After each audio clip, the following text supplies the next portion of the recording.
நான் நான் உன்னை காதலிக்கவே இல்லை பூரி.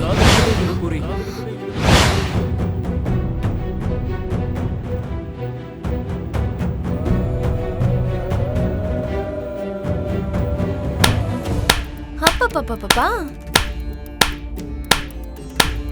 அடடடடடா, என்னமா சர்ப்ரைஸ் கிஃப்ட் கொடுத்துருக்கடா. உனக்கு எவ்வளவு வாட்டி சொல்லி புரிய வச்சாலும் இந்த விஷயத்துல உன்னோட புத்திய நீ காட்டிடுற. என்ன பூர்ணி, இவன் உண்மையிலேயே உன்னை காதலிக்கலையோ என்னமோன்னு நீ ஷாக் ஆயிட்டியா?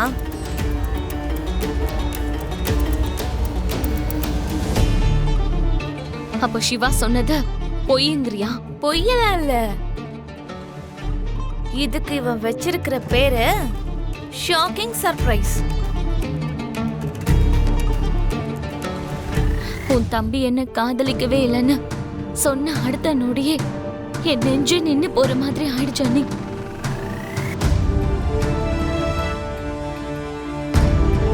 சிவா, இனிமே இந்த மாதிரி சர்ப்ரைஸ் எல்லாம் கொடுக்காத. கொடுக்க மாட்டான், நான் புரியுற மாதிரி சொல்றேன். நீ போ, சாப்பிட்டு தூங்கு. Good night. ஓகே அண்ணி, good night. Good night Siva. Good night.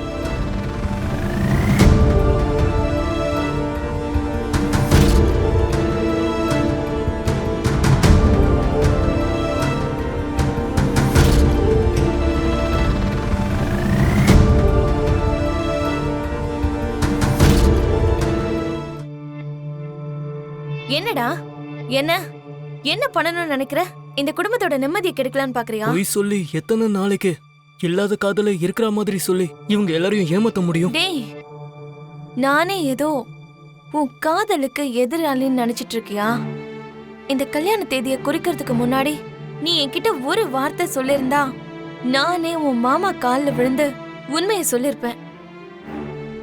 உனக்கும் பூர்ணிக்கும் கல்யாணம் நடக்க போகுதுன்னு வெளியில இருக்கிற எல்லாருக்கும் தெரிஞ்சு போச்சு.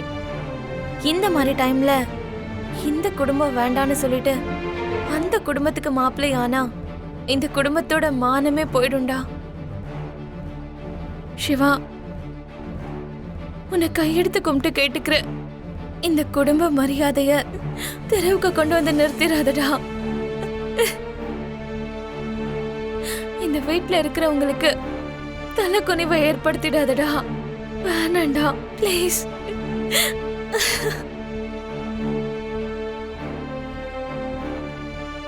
அப்படி இல்லக்கா. என்ன அப்படி இல்ல? என்னடா சொல்ல வர? பூர்ணிக்கும் உனக்கும் கல்யாணம் நடக்கிற வரைக்கும் பிந்துவுக்கும் உனக்கும் இருக்கிற காதலை யார்கிட்டயும் சொல்ல மாட்டேன்னு என் தலை மேல சத்தியம் பண்ண.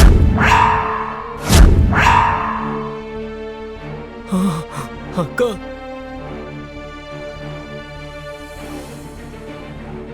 நம்ம ரெண்டு பேருக்கும் அப்பா அம்மா இல்ல. நீ உன்னோட காதலை பத்தி யார்கிட்டயாவது சொன்னா இந்த அக்காவும் செத்து போன மாதிரிதான். அத ஞாபகம் வச்சுக்கோ.